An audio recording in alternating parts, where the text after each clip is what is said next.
आज का टॉपिक है self control. Self control is the key ability to resist immediate gratification and to achieve outcome future goals. According to psychology, self control एक ऐसा mental process है जो हमारे behaviours को एडजस्ट करके फ्यूचर गोल को अचीव करने में मदद देता है।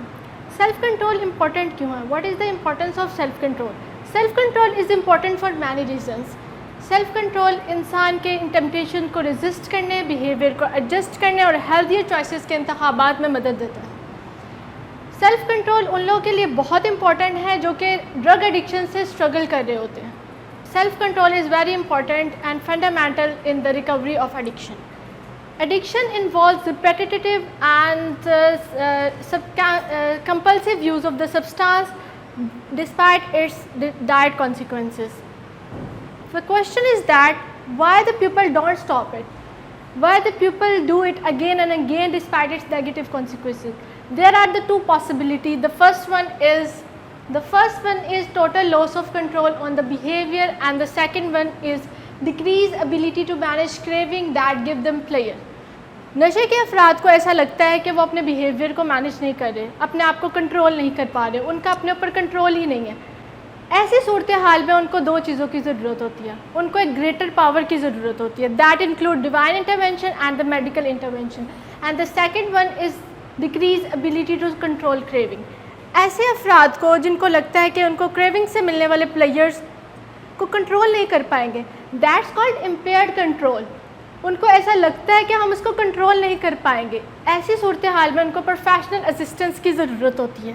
That the main goal is to gain the self control to overcome the addiction process. They are the two roles of the chemical that is responsible for the self control that involve neurotransmitters imbalance.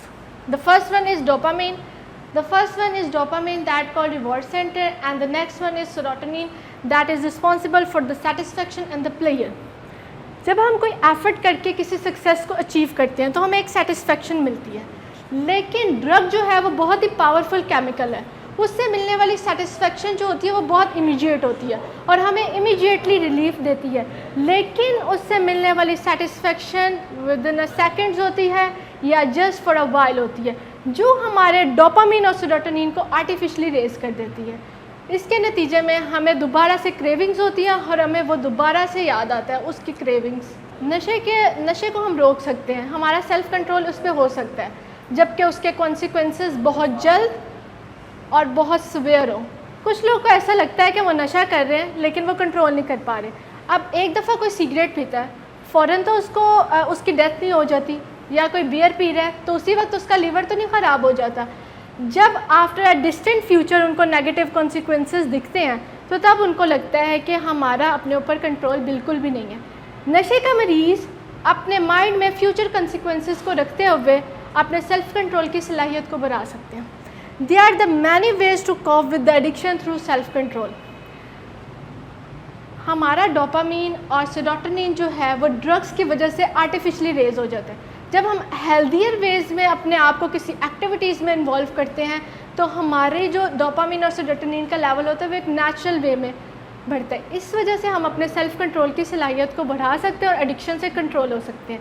Learning to cope with these ways is a fundamental aspect that support our recovery. The first one is meditation, acupuncture, relaxation exercises that include PMR, deep breathing and the walk. These are the activities that make us healthy in a healthier ways and that raise our self-control. Thank you.